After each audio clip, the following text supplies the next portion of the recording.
Hi guys, the Metal Maniac back again, and in this video I'm going to be doing a review of the album Rising by Rainbow. This is their second album and it was released in 1976. So before I get into the songs, I'm going to name off the band members really quickly. Tony Carey on keyboards, Richie Blackmore on guitar, Cozy Powell on drums, Ronnie James Dio on vocals, and Jimmy Bain on bass. So, the first song is called Terror Woman. Oh, what an amazing opener track. This is probably my second favorite song on this album. It's a really great, almost epic kind of sounding opening track. Like, before the actual song even starts, there's this sort of prolonged, sort of stretched out keyboard bit that it's very kind of like technical but melodic at the same time. It's just a very cool sounding keyboard opening that, you know, it fits very, very well, and it goes, you know, it kind of gets it kind of gets a little bit more epic. It keeps going, and then right after that, the main opening riff kicks in. The keyboards go as well, and then of course it gets into the main song, which is phenomenal. Just a really great riff, the main riff, great drumming, and Ronnie James Dio's vocals on this song, on the chorus to this song especially, are some of the best vocals he's ever done on anything. Just very, he brings so much epicness to this song. Also, really great guitar solo by Richie Blackmore. Probably the best hard rock guitarist of all time. Yeah, Terror Woman is amazing. Great way to open the album. The next song is called Run with the Wolf. This one's a bit more laid back. It's not really epic. It's not really grand. It's not really like super melodic or technical. It's just sort of a laid back, kind of like a little bit moody, sort of like just a very good sort of like mid-paced rock song, really. And yeah, it's really good. Kind of a sort of like a good sort of breather from the very epic opening track. Yeah, Run with the Wolf is great. The next song is called Starstruck. Another kind of mid-paced song. I'd say it's slightly faster in pace than Run with the Wolf. Has sort of a very catchy chorus with main riff, and it's sort of a very what's the word? It's sort of a very the riff. It's very yeah, sure. I mean, no, okay, it's not melodic, but it's very it has a very good sort of like catchy rhythm to it that sort of goes really well with the vocals. And yeah, it's a pretty mid-paced song, but again, like with Run with the Wolf, it's very welcome. Sort of a very good sort of breather in between more epic tracks. But yeah, Starstruck, very, very good. Let's see. Next song is called Do You Close Your Eyes? This is really the only song on this album that I don't like. It's just boring. It's very boring. It's a filler track, really. Yeah, that sort of ends side one. Side two starts with probably probably my third or fourth favorite Rainbow song. I know this is probably most people's most favorite Rainbow song, but it's a little bit down there for me. I mean, I still absolutely love it. It's a great song, but, you know, I do like other songs above this one. But anyway, the next song is Stargazer. Probably their most well-known song besides Man on the Silver Mountain from their first album. This is the epic of the album. Like, most songs on here are, like, what, around 3 minutes long, on average, I'm pretty sure. This song is, like, 6 minutes long. This is the epic. And it is absolutely amazing. Just a great epic feel to it. Like, the riffing, the keyboards, everything combined makes this such a great song and just super iconic. And the guitar solo in it almost feels like it's not like, it feels like the guitar solo is not just, your standard electric guitar, but it feels like the guitar solo also has some synth added to it as well, to make this really cool, unique sound. And, yeah, I just love this song. The story of it is pretty interesting, too, about these, like, people who are convinced that this guy is, like, an actual wizard, and, like, they basically get tricked into basically building him a tower, because this guy, like, I guess has this delusion that he's a wizard and that he could fly to a star that's nearby in the sky or something. And, like, these guys build the castle for him, or the tower or whatever. And he gets to the top and then he, like, falls down and dies, and the people were just like, huh, I guess he was lying, or he was crazy and he did believe it, but he wasn't actually a wizard. Really interesting, weird story for the song, but it fits really well. I mean, the story, I guess, sort of like has this epic nature to it that's captured very well with the actual instrumentation and Ronnie James Dio's vocals. But yeah, great song. And then the last song is called "A Light in the Black." Probably, I think it's like the second longest song on here. Hold on.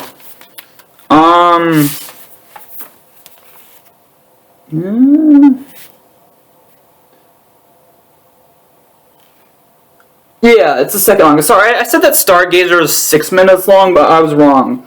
Stargazer is 8 minutes and 28 seconds. This last song is 8 minutes and 12 seconds. So yeah, it is the second longest song on here. It's a really cool way to end the album. It's not as epic as, say, Stargazer. It's not as sort of laid back as, like, Starstruck or Run with the Wolf. But it's really cool. It sort of incorporates kind of the same almost guitar synth kind of sound to the guitar bits, especially on the solo that was on Stargazer. And it honestly, for whatever reason, just the overall nature of the song kind of reminds me of one of their songs from their first album. I can't remember which one it was, but it sort of has that sort of like just fun hard rock song nature to it. And yeah, it's really good. Yeah, sure, I guess technically it's an epic song because it's super long, but it doesn't feel like an epic song. Again, it feels just sort of like a fun hard rock song. And yeah, it ends the album. So before I get into my final thoughts on the verdict, I'm gonna show off the artwork really quickly. So this is probably most people's favorite artwork from this band. I'd say it's probably my second or third favorite, actually.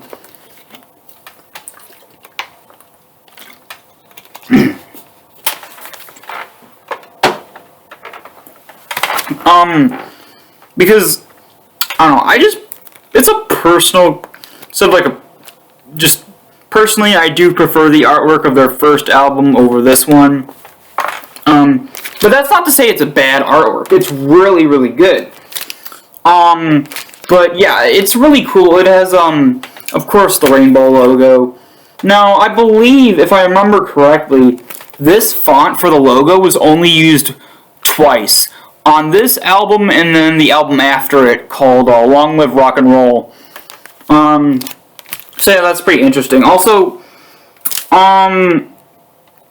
the name of the album is not a name of a song on here. It's sort of referencing a bit of a lyric from one of the songs. It's not like a song title, which is it's interesting. It's not, I don't see that too often.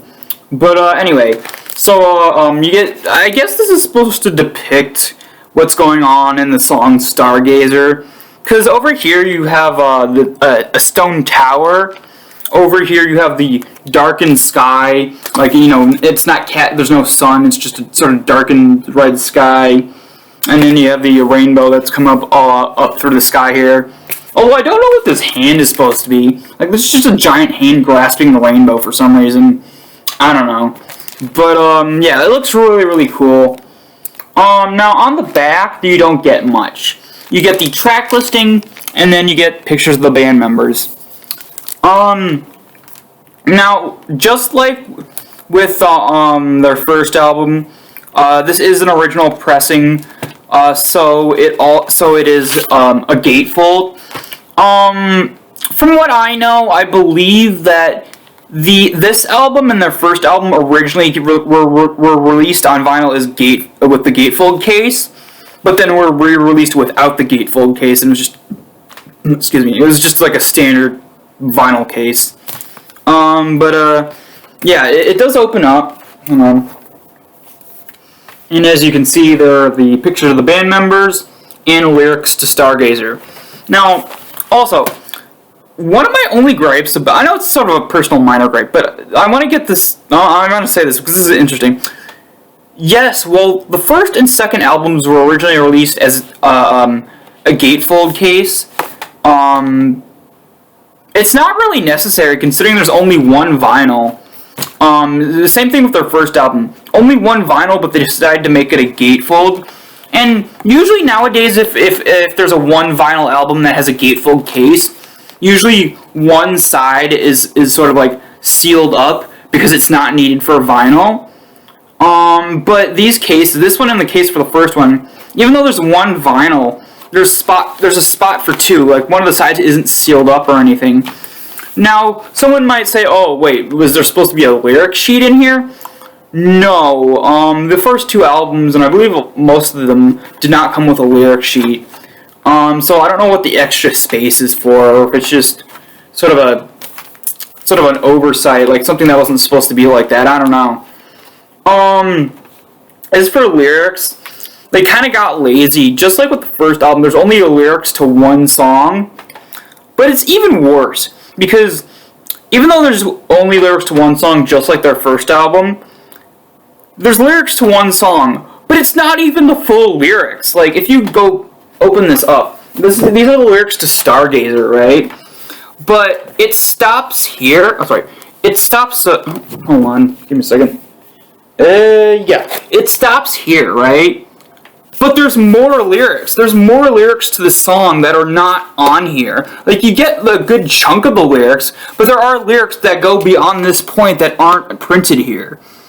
So yeah, not only did they cheap out, not only did whoever was supposed to do their jobs, they didn't, they sort of got lazy and only did one song. But on this album, not only did they get lazy and just do one song, but not even put the entire lyrics to this one song. So yeah, whoever did their job did not do their job right. Yeah. As for production, this definitely has a higher production quality than their first album. Not to say that the production quality on their first album is bad. I really, really love the production quality on that first album. Maybe even a little bit more than this. But, first mid-70s album, the production is very high quality. The synthesized keyboards and also some synthesized guitar bits sound really, really good. Now, Rainbow was a band that, especially during the Dio era, it was just heavy on the synthesized keyboards, and it was incorporated into their main sound. Now, that's very interesting because Dio, when he created his own band after he left Black Sabbath, he would take that core element of sort of the style of the music, that synthesized keyboard stuff, and use it in his first couple, in the musicality of the first couple Dio albums. Now eventually he would, phase it out, and he wouldn't use it on the later stuff for the most part. But he did, take that element along with him during parts of his career, in terms of the musicality. But yeah, everything about this album is great, except for that one song. Do You Close Your Eyes is boring and forgettable, but everything else is great. The instrumentation is great. Ronnie James Dio's vocals are great, and the production is great.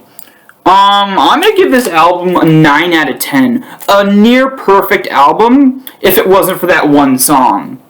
But yeah, I absolutely love this album. Not my absolute favorite, probably my third favorite Rainbow album. You know, just below their debut and Down to Earth. But yeah, just a really, really good album. And I totally understand why it's so iconic, because you know it's great. It's a masterpiece. And yeah. Alright, so that's it for this video. Hope you guys enjoyed, and I will see you all next time.